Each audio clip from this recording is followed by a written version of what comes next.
Graça e paz, que Deus abençoe a sua vida. A palavra de hoje nós vamos meditar, em Salmos capítulo 1, do versículo 1 ao versículo 3, Esse é um texto inicial que a gente vai começar a nossa mensagem e que o Espírito Santo nos conduza e que fale ao seu coração, fale ao meu coração. Amém? Salmos capítulo 1, versículo 1 diz assim: Bem-aventurado o varão que não anda segundo o conselho dos ímpios, nem se detém no caminho dos pecadores, nem se assenta na roda dos escarnecedores. Antes, na lei do Senhor está o seu prazer, e em sua lei medita de dia e de noite.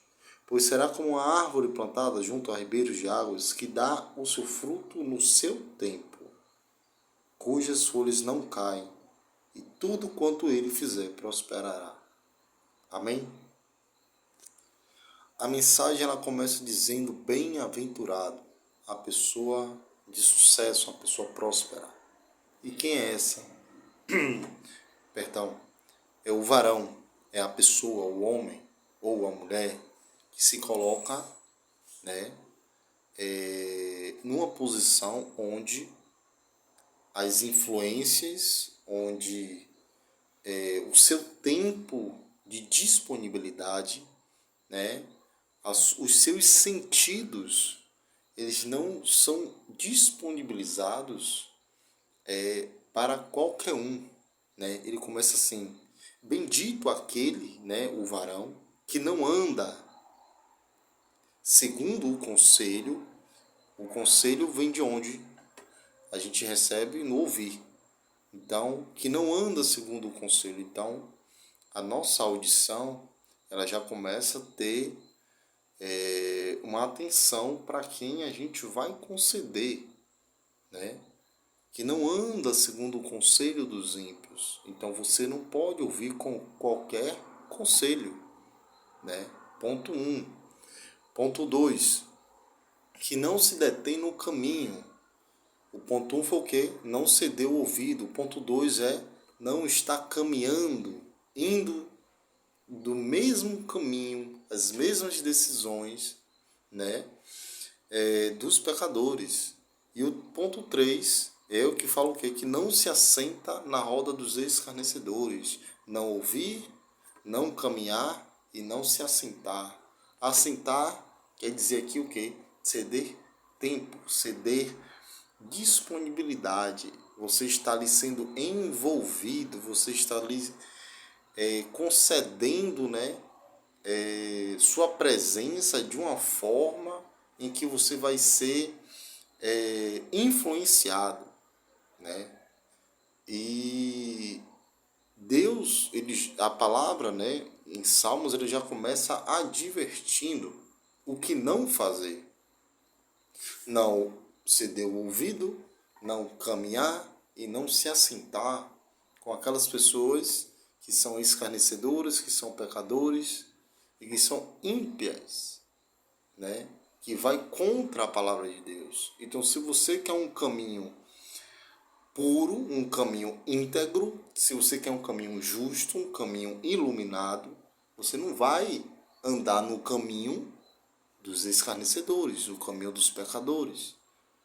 Se você não quer que sua mente seja cheia de coisas terríveis, de coisas imorais, de coisas corruptas, de coisas ruins, você não vai ceder seu ouvido, porque quando a gente ouve, a gente vai alimentando a nossa mente. Então você já precisa, decidir um limite, o limite do que você vai ouvir e o limite com quem você vai andar, e principalmente se assentar. Que se você se assentou, é porque você já começou concedendo o seu tempo, concedendo a sua energia de forma integral. Então você já está acostumado. Então muito cuidado com quem você vai conceder todo esse seu tempo. Muito cuidado. Amém? E o versículo 2 diz assim: antes na lei do Senhor está o seu prazer. Antes. Ou seja, antes do que ouvir os escarnecedores, antes do que caminhar com os pecadores, antes do que se assentar na roda ali dos ímpios, não é? Você, antes você vai meditar na lei de dia e de noite. Ela vai ser o seu prazer. Então a palavra de Deus, ela começa a se tornar algo regozijante, algo prazeroso no lugar disso tudo. De estar no meio, no ambiente onde as coisas ruins começam a dominar o homem. Amém? E no versículo 3, né, fala assim: pois essa pessoa que rejeitar todo aquele caminho, todo aquele se assentar com os escarnecedores, todo aquele ouvir, né, de pessoas que não têm o que acrescentar em nossas vidas, nós vamos agir, né? Versículo 3. Pois será como árvore plantada junto a ribeiros de águas, que dá o seu fruto no seu tempo, cujas folhas não caem, e tudo quanto ele fizer prosperará. Nós, na Bíblia, somos comparados a árvores. Árvores que precisam dar frutos. E aí eu te pergunto, que fruto você está dando? Você está dando algum fruto ou não está dando fruto? Que tipo de árvore você é? Lá em Marcos,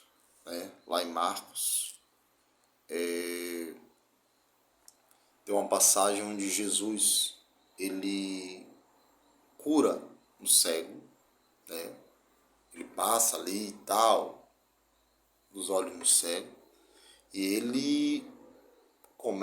o cego começa a recuperar a visão, e nesse recuperar a visão ele enxerga embaçado. E ele enxerga os homens como se fossem árvores. Eu enxergo, mas enxergo como árvores.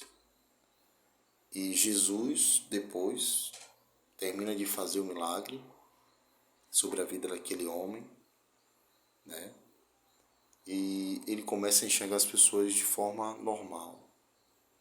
A primeira visão daquele cego foi espiritual. E Deus permitiu que isso fosse registrado na Bíblia. E nós aprendemos que Deus, ele nos vê como árvores. Né? E as raízes dessas árvores, precisa estar em Deus. Essa árvore plantada junto ao ribeiro das águas precisa ser em Deus. O ribeiro das águas é a presença de Deus. E a presença só é mantida em nossas vidas quando a gente buscamos Ele dia e noite. Amém? Lá em Jeremias 17, no versículo 7 e 8, diz assim: bendito o varão que confia no Senhor e cuja esperança é o Senhor, porque ele será como a árvore plantada junto às águas, para o ribeiro estende as suas raízes e não receia quando vem um calor. Mas a sua folha estará sempre verde. Sempre verde. E no ano de sequidão não se fatiga nem deixa de dar fruto. Mais uma vez nós vemos o homem como uma árvore. Uma árvore plantada em quê? Sobre as águas, próximas às águas.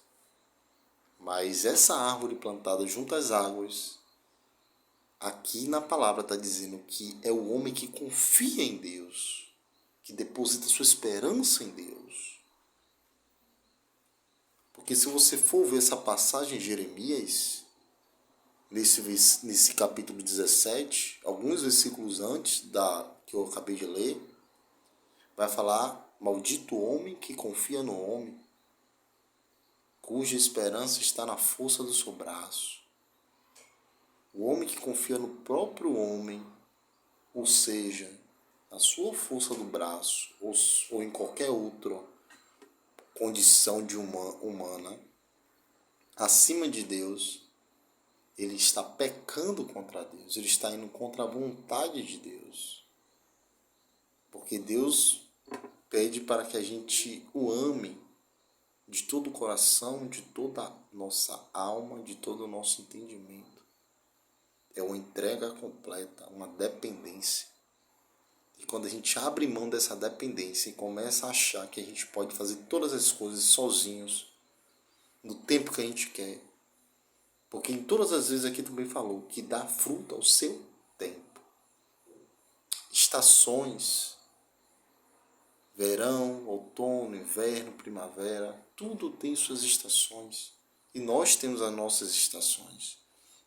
E está dizendo que a gente vai dar fruto? Vai. Algumas coisas ainda não deram fruto na sua vida, na minha vida. Mas no tempo de Deus vai dar fruto. Então não deixe de buscar, não deixe de se esforçar, não deixe de se dedicar a Deus, não deixe de se derramar diante de Deus. Não deixe de se esforçar, perseverar. Amém? Persevere, se esforce, busque. Jeremias 1, né? Jeremias capítulo 1, o versículo 12 e 13, né? Deus vai falar com Jeremias. O que vê Jeremias? Amém? O versículo 13, a partir do versículo 13, que diz assim. Versículo 12, versículo 11 e 12, que diz assim, Jeremias 1. E a palavra do Senhor ainda veio a mim, dizendo, o que vês tu, Jeremias? E eu disse, eu vejo uma vara de amendoeira. E me disse o Senhor, viste bem, porque eu velo sobre a minha palavra para cumprir. Eu velo sobre a minha palavra para cumprir. Aqui está dizendo o seguinte, eu vou cumprir no meu tempo. Você vai olhar para essa vara de amendoeira, que simboliza uma resistência, uma perseverança, mas que essa vara de amendoeira simboliza que, independente das estações que passar, você vai continuar com vida, mas vida que vai gerar frutos no tempo de Deus. Porque a promessa de Deus, ela não falha. Você vai gerar frutos no tempo de Deus. Mas você precisa estar na presença de Deus, buscando a Deus, enraizado, próximo à fonte das águas, descer as raízes mais profundo possível. Para quê? Para que quando vem um vento forte, você não saia da presença. Então busque a Deus, se dedique diante de Deus. Amém?